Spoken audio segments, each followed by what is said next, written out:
પતંજલિજીએ યોગ સૂત્રમાં અષ્ટાંગ યોગની વાત કરેલી છે.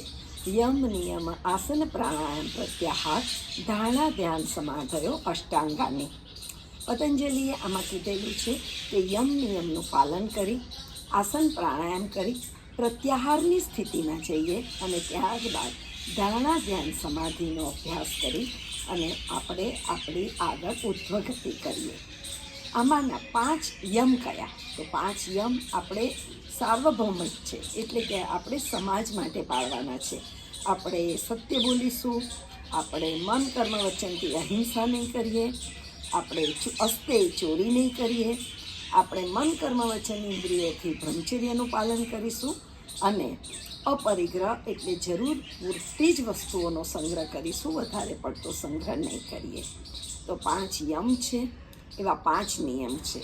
શૌચ, આપણે વોશરૂમ જઈએ, માનસિક શારીરિક રીતે શૌચ કરીને શુદ્ધ થઈશું. ત્યારબાદ તપ કરીશું, આસન પ્રાણાયામ તપ કરીએ છીએ. ત્યારબાદ જીવનમાં સંતોષ રાખીશું, મારી પાસે જે છે પૂરતું છે.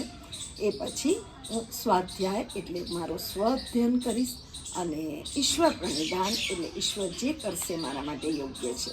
તો આપણે સોસાયટી માટે 5 યમનું પાલન કર્યું, ત્યારબાદ આપણે 5 નિયમનું પાલન આપણા માટે કર્યું અને તે પછી આસન પ્રાણાયામ કરી અને પ્રત્યાહાર એટલે આપણે બહારના સ્થૂળ શરીરમાંથી હવે સૂક્ષ્મ શરીર તરફ જવા માટેની ગતિ કરવી છે પ્રાણાયામ પછી.